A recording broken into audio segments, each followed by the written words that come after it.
In the previous video we had talked about the acidic character of alkynes. In this video we are going to be talking about the various addition reactions alkynes undergo.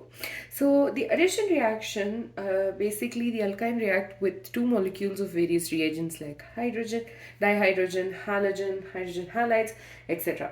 So here if you see we are having this particular alkyne, it's reacting with HZ in the presence of H plus. It's leading to the bond between these two carbons to break, and this carbon atom forms a bond with the hydrogen, and the Z minus which is present is going to come and attack the carbon which has a positive charge, the carbocation, and that leads to the formation of the compound. And this is what we studied. Basically this is exactly what we studied for alkenes. In that case we had just two bonds between the two carbon atoms. So but in this case we have three bonds between the carbon atoms in the beginning. Now the product which is formed, it's also dependent on the stability of the vinylic carbocation which is formed, and the addition reaction of an unsymmetrical alkyne will follow the Markovnikov's rule. So the Markovnikov's rule states that the negative part of the addendum gets attached to the carbon having less number of hydrogen atoms. And why is that the case is what we discussed when we studied about the Markovnikov's rule in the beginning, or rather when we were talking about the chemical reactions of alkenes. Now majority of these reactions are actually electrophilic addition reactions, which means an electrophile is going to attack the alkyne. So the first one over here is addition of dihydrogen.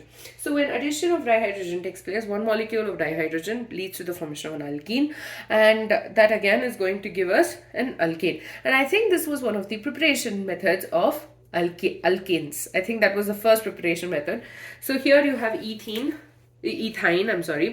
and that's reacting with dihydrogen and the presence of catalyst, nickel, palladium or platinum, to give us ethene, an alkene. And this is further undergoing a reaction with dihydrogen to give us an ethane.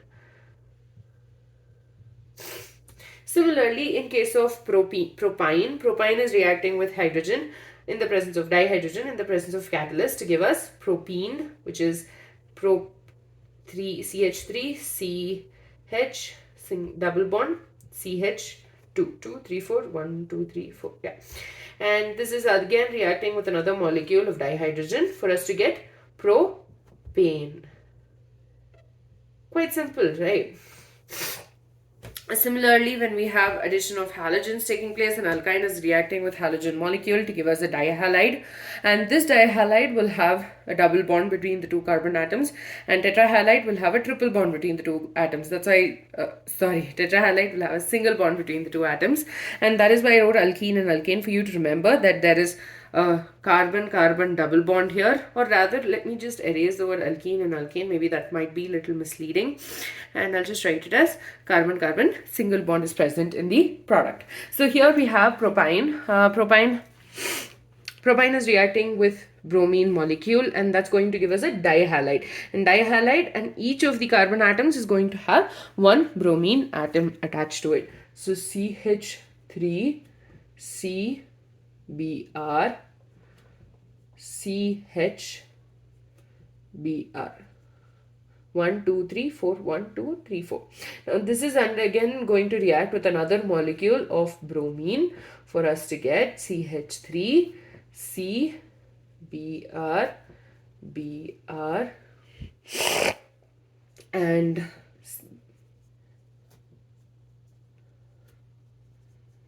so this is the product formed.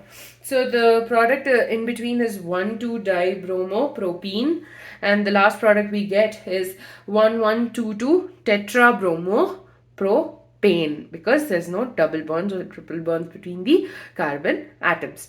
So addition of dihydrogen and halogens are quite simple, but the issue starts with hydrogen halides. Now when hydrogen halides react with alkynes, if you remember, there is where we had an issue. When we had an unsymmetrical alkene, it was a symmetrical alkene, the product, irrespective of wherever you add, is going to give us the same kind of product formed. But in an unsymmetrical alkene, it had to follow the Markovnikov's rule. So first let's do the symmetrical alkene. So symmetrical alkene, it does not matter either of alkyne. I'm sorry. symmetrical alkyne, either of the carbon atoms, it does not matter. So CH and double bond CBr H. Now this is again going to undergo another reaction with HBr. This is bromoethene. Now when it undergoes a reaction, it gives us a gem halide, which means it, okay, I'll just write CH3 and CBr, Br and a H. This is a gem halide, which means the two halogen atoms are attached to the same carbon atom. So when it comes to the propyne molecule, it will follow the Markovnikov rule. So Markovnikov rule states that the negative part, that is bromine, should get attached to the carbon atom having less number of hydrogen atoms. So in between these two, this one has less number of hydrogen atoms. So CH3, CBr, CH2. Now when another molecule of HBr will react with this, it's going to give us CH3, CBr, Br and CH3. So this particular product is called as 2,2-dibromopropane. The intermediate that we get is 2-bromopropene, propanene, and the product is dibromopropane. The last one is addition with what? Addition of water. Normal conditions, it will not, your alkenes does not undergo a chemical reaction, but under specific condition, it undergoes a chemical reaction. So here what happens is, it reacts with one molecule of water and the negative part of the addendum gets attached to the carbon atom having less number of hydrogen. It basically follows the Markovnikov rule. So in the first case, it does not matter. So CH2 double bond CHOH. Now this particular compound which we are getting over here is called an enol. Now enol undergoes isomerization to give us a ketone. So it's undergoing isomerization and we'll get a CH3 COH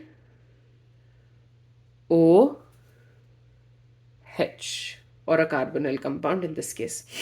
So because there's no other carbon atom, this particular structure is ethanol, we're getting an aldehyde. But an enol is getting converted to an aldehyde by isomerization.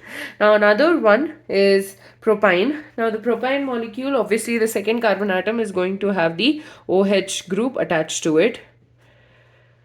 So this will give us an ketone. So this is an enol and this undergoes isomerization for us to get a ketone.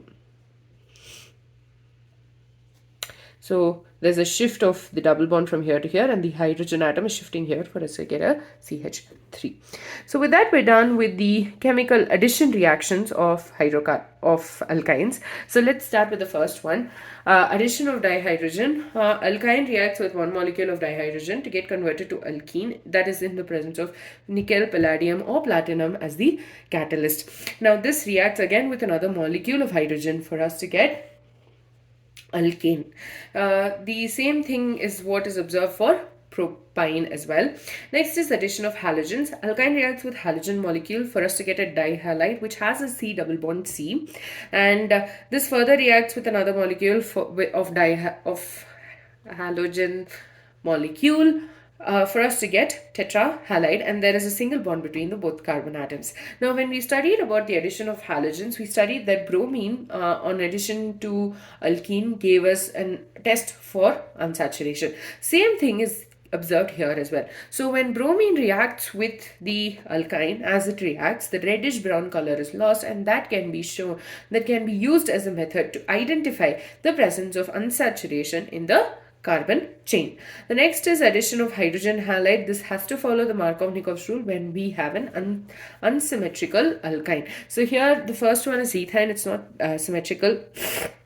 I'm sorry, it's not unsymmetrical, or it is symmetrical, and so either of the carbon atoms can undergo the chemical reaction, and so we're just adding the hydrogen to one of the carbons and bromine to the other, and there's a breakage of the triple bond and converting that triple to a double bond. Now the next case, again the bromine gets attached to the same carbon atom that it previously got attached to, because we're getting gem halides. Gem halide means the carbon atom has two halogen atoms attached to it. So when you have an unsymmetrical alkyne like propyne, here in this case the negative part, that is bromine, is going to get attached to this carbon because it has less number of hydrogen atoms, and the same trend is followed. Now, the last reaction is addition of water.